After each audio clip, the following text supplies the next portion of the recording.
Hi hello ವೀಕ್ಷಕರೇ, ನಮಸ್ಕಾರ ನಿಮ್ಮೆಲ್ಲರಿಗೂ. ವೆಲ್ಕಮ್ ಟು ಡ್ರೈವ್ ಇನ್ ಕಿಚನ್ಗೆ ಆತ್ಮೀಯ ಪ್ರೀತಿಯ ಸ್ವಾಗತ ವೀಕ್ಷಕರೇ.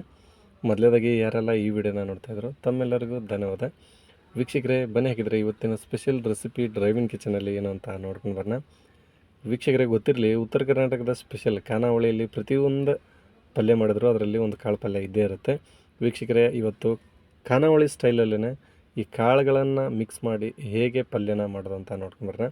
ನಮ್ಮ ಆರೋಗ್ಯಕ್ಕಂತೂ ತುಂಬಾ ಒಳ್ಳೆಯದು. ಹಾಗೆ ವೀಕ್ಷಕರೇ, ನಿಮಗೆ ಮತ್ತು ನಿಮ್ಮ ಮನೆಯಲ್ಲಿರುವ ಎಲ್ಲ ಸದಸ್ಯರಿಗೂ ಇದನ್ನು ಒಂದು ಸರಿ ಮಾಡಿ ಟೇಸ್ಟ್ ಮಾಡಿ ಹೇಗಿತ್ತಂತ ಕಮೆಂಟ್ ಮೂಲಕ ತಿಳಿಸಿ ವೀಕ್ಷಕರೇ.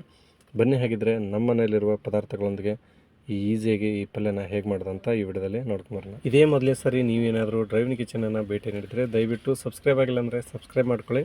ಹಾಗೆ ಬೆಲ್ಲೈಕನ್ನ ಕ್ಲಿಕ್ ಮಾಡಿ ಆಲ್ ಅಂತ ಸೆಲೆಕ್ಟ್ ಮಾಡಿ. ಹೀಗೆ ಮಾಡಿದರೆ ಡ್ರೈವಿಂಗ್ ಕಿಚನಲ್ಲಿ ಅಪ್ಲೋಡ್ ಆಗೋ ವಿಡಿಯೋ ಮೊದಲೇ ನೋಟಿಫಿಕೇಷನ್ ನಿಮಗೆ ಬರುತ್ತೆ ವೀಕ್ಷಕರೇ. ನಾನೊಂದು 3 ಮೆಣಸಿನಕಾಯಿನ ಹೆಚ್ಚಿಟ್ಕೊಂಡಿದ್ದೀನಿ ಖಾರಕ್ಕೋಸ್ಕರ. ಹಾಗೆ ಸ್ವಲ್ಪ ಕರಿಬೇವು ಎಲೆಗಳು ಇಷ್ಟಾದರೆ ಸಾಕು.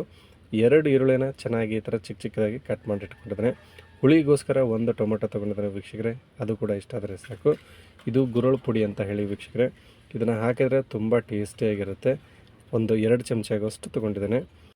ಇಲ್ಲಿ ನಾನು 2 ಥರದ ಕಾಳನ್ನ ತೊಗೊಂಡಿದ್ದೇನೆ. 1 ಬೌಲು ಹೆಸರು ಕಾಳು, ಹಾಗೆ 1 ಬೌಲು ಅಲಸಂದೆ ಕಾಳು ವೀಕ್ಷಕರೇ. ಇದನ್ನು ನಾನು ನಾಳೆ ಮಾಡ್ತೀನಿ ಅಂದರೆ ಇವತ್ತು ರಾತ್ರಿ ಅಂತಲೇ ನೆನೆ ಇಡಬೇಕು. ಮಾರ್ನಿಂಗು ಸ್ವಲ್ಪ ಉಪ್ಪು ಮತ್ತು ಎಣ್ಣೆ, ಅರಿಶಿಣ ಪುಡಿ ಹಾಕಿ ಒಂದು 2 ವಿಸಿಲ್ ಮಾಡಿಸ್ಕೊಂಡ್ರೆ ಸಾಕಾಗತ್ತೆ. ಒಳ್ಳೆ ಟೇಸ್ಟ್ ಬರುತ್ತೆ ವೀಕ್ಷಕರೇ. ಈಗ ನಾನು ಬೇಯಿಸ್ಕೊಂಡು ಕುದಿಸ್ಕೊಂಡಿದ್ದನ್ನು ಸಪ್ರೇಟಾಗಿ ಒಂದು ಪ್ಲೇಟಿಗೆ ಎತ್ತಿಟ್ಕೊಂಡಿದ್ದೀನಿ. ಬನ್ನಿ ಇದಕ್ಕೆ ಒಗ್ಗರಣೆನ ಕೊಡೋದು ಹೇಗೆ ಅಂತ ನೋಡ್ಕೊಂಡು ಬರೋಣ ವೀಕ್ಷಕರೇ. ನಾನೊಂದು ಪ್ಯಾನಿಗೆ ಸರಿಯಾಗಿ 1 ಚಮಚ ಆಗೋಷ್ಟು ಎಣ್ಣೆನ ಹಾಕ್ಕೊಳ್ತಾ ಇದ್ದೀನಿ. ಎಣ್ಣೆ ಚೆನ್ನಾಗಿ ಕಾಯಬೇಕು. ಎಣ್ಣೆ ಕಾದಾದಮೇಲೆ ವೀಕ್ಷಕರೇ ಒಂದು ಅರ್ಧ ಟೇಬಲ್ ಸ್ಪೂನ್ ಆಗೋಷ್ಟು ಸಾಸಿವೆ ಕಾಳು, ಅದೇ ಪ್ರಮಾಣದಲ್ಲೇ ಜೀರಿಗೆ ಹಾಕ್ಕೊಳ್ತಾ ಇದ್ದೀನಿ. ಸಾಸಿವೆ ಜೀರಿಗೆ ಚೆನ್ನಾಗಿ ಚಟ್ಪಟ್ಟು ಅಂದಮೇಲೆ ಹಸಿಮೆಣಸಿನಕಾಯಿನ ಆ್ಯಡ್ ಮಾಡ್ಕೊಳ್ಳಿ. ಹಾಗೆ ಅದರ ಜೊತೆಗೆ ಸ್ವಲ್ಪ ಕರಿಬೇವಿನ ಎಲೆಗಳನ್ನು ಹಾಕ್ಕೊಳ್ತಾ ಇದ್ದೀನಿ ವೀಕ್ಷಕರೇ. ಇದನ್ನು ಸ್ವಲ್ಪ ಎಣ್ಣೆಯಲ್ಲಿ ಫ್ರೈ ಮಾಡೋಣ, ಯಾಕಂದರೆ ಹಸಿ ಖಾರದ ಘಾಟು ಸ್ವಲ್ಪ ಕಡಿಮೆ ಆದರೆ ಸಾಕು. ನೋಡಿ, ಇಷ್ಟಾದರೆ ಸಾಕಾಗುತ್ತೆ. ಈಗ ಈರುಳ್ಳಿನ ಆ್ಯಡ್ ಮಾಡ್ಕೊಳ್ತಾ ಇದ್ದೀನಿ ವೀಕ್ಷಕರೇ. 2 ಈರುಳ್ಳಿನ ಚೆನ್ನಾಗಿ ಈ ಥರ ಚಿಕ್ಕ ಚಿಕ್ಕದಾಗಿ ಹೆಚ್ಚಿಟ್ಕೊಳ್ಳಿ. ಈರುಳ್ಳಿ ಸ್ವಲ್ಪ ಗೋಲ್ಡನ್ ಕಲರ್ ಬ್ರೌನ್ ಬರೋವರೆಗೂ ವೀಕ್ಷಕರೇ ನೀವು ಇದನ್ನು ಫ್ರೈ ಮಾಡ್ಕೊಳ್ಳಿ. ಒಳ್ಳೆ ರುಚಿ, ತುಂಬ ಚೆನ್ನಾಗಿರುತ್ತೆ. ನಮ್ಮ ಆರೋಗ್ಯಕ್ಕೆ ತುಂಬಾ ಒಳ್ಳೆಯದು ಕಾಳುಗಳ ಪಲ್ಯ ವೀಕ್ಷಕರೇ. ನೀವು ಮರಿದನ್ನು ಈ ಥರ ಮಾಡಿಕೊಂಡು ಟೇಸ್ಟ್ ಮಾಡಿ ಹೇಗಿತ್ತಂತ ನಮಗೆ ಕಮೆಂಟ್ ಮೂಲಕ ತಿಳಿಸಿ. ನೋಡಿ ವೀಕ್ಷಕರೇ, ಹುಳಿಗೋಸ್ಕರ 1 ಟೊಮೊಟೊನ ತೊಗೊಂಡಿದ್ದೆ, ಅದು ಕೂಡ ನಾನಿಲ್ಲಿ ಆ್ಯಡ್ ಮಾಡ್ಕೊಳ್ತಾ ಇದ್ದೀನಿ. ತುಂಬ ಸುಲಭ ಅಡುಗೆ ಮಾಡೋದು. ಹೊಸದಾಗಿ ಏನಾದರೂ ಅಡುಗೆ ಕಲಿಯೋರಾಗಿದ್ದರೆ ನೀವು ಈ ಥರ ರೆಸಿಪಿಗಳನ್ನ ಮಾಡ್ಕೊಳ್ಳಿ. ಚಿಕ್ಕ ಚಿಕ್ಕದಾಗಿ ತುಂಬ ಚೆನ್ನಾಗಿರುತ್ತೆ. ಒಳ್ಳೆಯ ರೆಸಿಪಿ ವೀಕ್ಷಕರೇ. ನೋಡಿ, ಫೈನಲ್ಲಾಗಿ ಒಗ್ಗರಣೆ ಇಷ್ಟು ಫ್ರೈ ಆದರೆ ಸಾಕು. ಈಗ ಮಸಾಲೆ ಪದಾರ್ಥಗಳಲ್ಲಿ ಸ್ವಲ್ಪ ಅರಿಶಿಣ ಪುಡಿ ತೊಗೊತಾ ಇದ್ದೀನಿ, ಒಂದು ಅರ್ಧ ಟೇಬಲ್ ಸ್ಪೂನ್ ಆಗೋಷ್ಟು. ಹಾಗೆ ಗರಂ ಮಸಾಲ 1 ಮುಕ್ಕಾಲು ಟೇಬಲ್ ಸ್ಪೂನ್ ಆಗೋಷ್ಟು. ರುಚಿಗೆ ತಕ್ಕಷ್ಟು ಉಪ್ಪು ವೀಕ್ಷಕರೇ. ನೀವು ಎಷ್ಟು ಕ್ವಾಂಟಿಟಿ ಮಾಡ್ತೀರೋ ನೋಡ್ಕೊಂಡು ಹಾಕ್ಕೊಳ್ಳಿ, ಯಾಕಂದರೆ ಕಾಳಿಗೆ ಸ್ವಲ್ಪ ಉಪ್ಪನ್ನು ಹಾಕಿರ್ತೀವಲ್ಲ, ಅದಕ್ಕೆ ಸ್ವಲ್ಪ ನೀವು ಉಪ್ಪನ್ನು ನೋಡಿಕೊಂಡು ಬಳಸ್ಕೊಳ್ಳಿ ವೀಕ್ಷಕರೇ. ನೋಡಿ, ಇಷ್ಟು ಒಗ್ಗರಣೆಯಲ್ಲಿ ಚೆನ್ನಾಗಿ ಈ ಥರ ಮಸಾಲೆ ಹಾಕಿ ಫ್ರೈ ಮಾಡಿ ಒಳ್ಳೆ ಘಮ ಬರ್ತಿರುತ್ತೆ. ಇದ್ರ ಪರಿಮಳನ ವೀಕ್ಷಕರೇ ನೀವು ಕೂಡ ಮಾಡುವಾಗ ಪಡ್ಕೋಬೋದು. ಒಂದು ಸಾರಿ ಮಾಡಿಕೊಂಡು ಟೇಸ್ಟ್ ಮಾಡಿ. ನೋಡಿ, ಒಗ್ಗರಣೆ ಇಷ್ಟು ಫ್ರೈ ಆದರೆ ಸಾಕು. ಈಗ ಸಪ್ರೇಟಾಗಿ ನಾನು ಕಾಳನ್ನು ಕುದಿಸ್ಕೊಂಡು ಒಂದು ಪ್ಲೇಟಿಗೆ ಎತ್ತಿಟ್ಕೊಂಡಿದ್ದೆ. ಈಗ ಅದನ್ನು ಒಗ್ಗರಣೆಗೆ ಆ್ಯಡ್ ಮಾಡ್ಕೊಳ್ತಾ ಇದ್ದೀನಿ.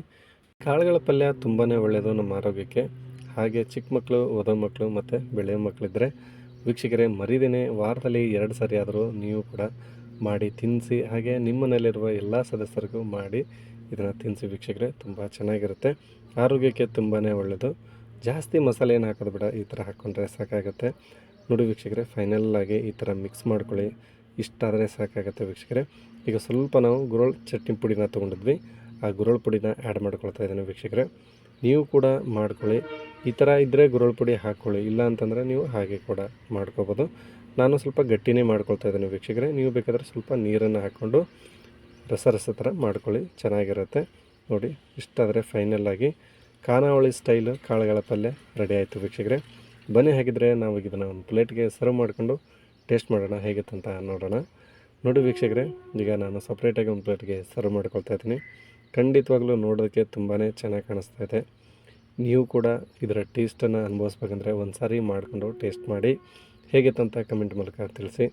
ನಿಮಗೋಸ್ಕರ ಇನ್ನೂ ಹೆಚ್ಚಿನ ರೆಸಿಪಿಗಳನ್ನು ನಾವು ಡ್ರೈವ್ ಇನ್ ಕಿಚನ್ನಲ್ಲಿ ಅಪ್ಲೋಡ್ ಮಾಡ್ತೇವೆ. ಅದಕ್ಕೆ ನಿಮ್ಮ ಸಹಕಾರ, ಸಪೋರ್ಟ್ ತುಂಬಾ ಮುಖ್ಯ ವೀಕ್ಷಕರೇ. ಇನ್ನೂ ನೀವೇನಾದರೂ ಡ್ರೈವ್ ಇನ್ ಕಿಚನನ್ನು ಸಬ್ಸ್ಕ್ರೈಬ್ ಆಗಿಲ್ಲ ಅಂದರೆ ದಯವಿಟ್ಟು ಸಬ್ಸ್ಕ್ರೈಬ್ ಮಾಡ್ಕೊಳ್ಳಿ. ಹಾಗೆ ಬೆಲ್ಲೈಕನ್ನ ಕ್ಲಿಕ್ ಮಾಡಿ ಆಲ್ ಅಂತ ಸೆಲೆಕ್ಟ್ ಮಾಡಿ. ಈ ಥರ ಮಾಡಿದ್ರೆ ವೀಕ್ಷಕರೇ ಡ್ರೈವ್ ಇನ್ ಕಿಚನಲ್ಲಿ ಅಪ್ಲೋಡ್ ಆಗೋ ಪ್ರತಿಯೊಂದು ವೀಡಿಯೋನು ನೋಟಿಫಿಕೇಷನ್ ಮೊದಲೇ ನಿಮಗೆ ಬರುತ್ತೆ. ಹಾಗೆ ಮೊದಲೇ ಚಂದಾದಾರರು ನೀವು ಆಗ್ತೀರ. ಈ ವಿಡಿಯೋ ನೋಡಿದ ಪ್ರತಿಯೊಬ್ಬರಿಗೂ ಧನ್ಯವಾದ.